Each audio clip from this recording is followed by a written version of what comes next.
Primeira vez, estamos todos desculpados. Eu vou começar por fazer uma apresentação do conceito das Jornadas do Cânhamo e depois apresentarei a nossa primeira conferencista e o título da sua comunicação. Eu passo a ler. As Jornadas do Cânhamo serão um ciclo de conferências relacionadas com o uso industrial do cânhamo, nomeadamente no setor da construção, numa época em que os recursos e energias renováveis são uma urgência para a sobrevivência da humanidade e do planeta. E também abarcarão o uso do cânhamo na indústria alimentar, como matéria-prima e também como fonte alimentícia direta.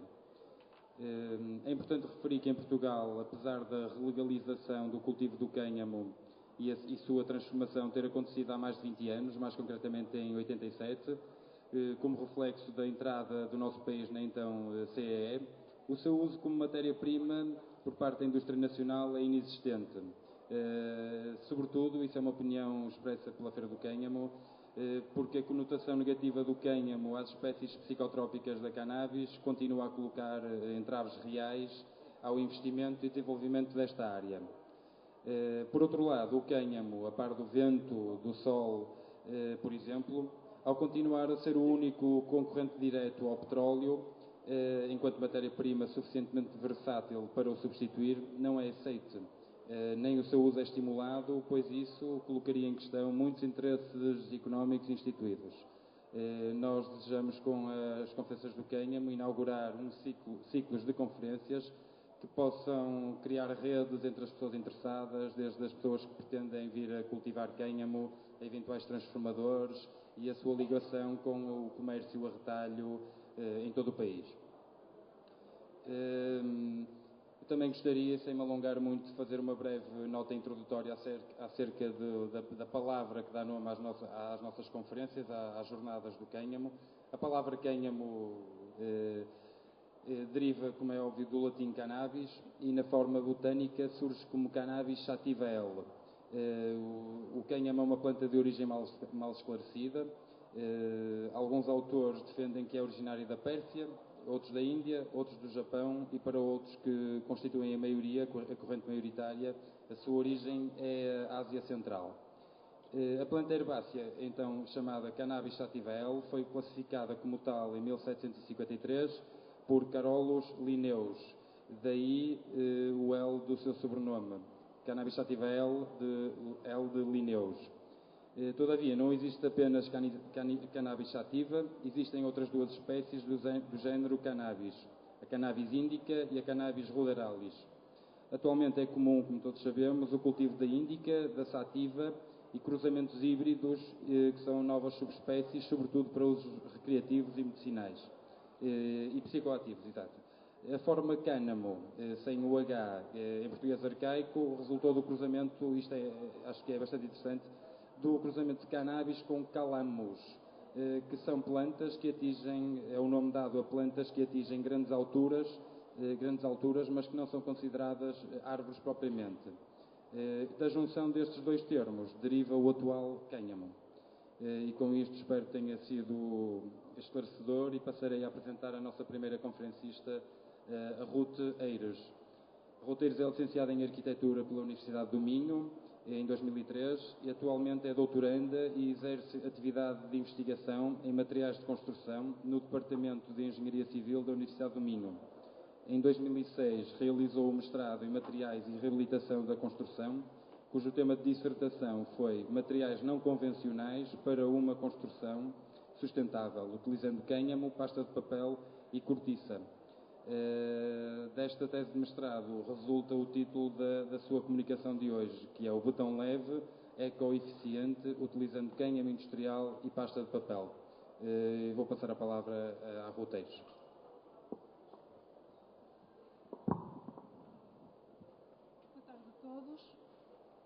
Em primeiro lugar, queria agradecer este convite aqui na Feira do Cânhamo. É uma oportunidade que tenho para falar do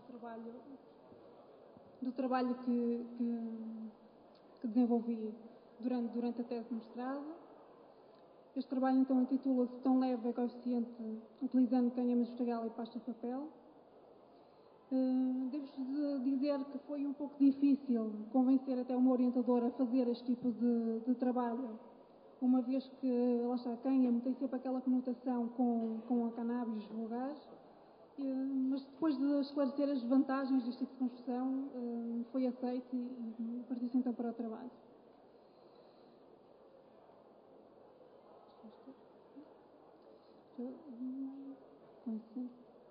O porquê deste trabalho? Primeiro, pela construção sustentável, a necessidade de procura de alternativas sustentáveis, haver a escassez de informação sobre materiais sustentáveis na altura em que eu estava a fazer a tese. Atualmente já há mais quase um boom de materiais ecoeficientes ou sustentáveis, se assim podemos dizer. O crescente interesse pelos green materials, quer de origem natural, quer com origem e aproveitamento de resíduos. A sustentabilidade dos materiais de construção, tentando reduzir ao mínimo o consumo de energia, minimizar a poluição, utilizar materiais reutilizáveis ou naturais, a economia e a funcionalidade dos materiais dentro deste âmbito.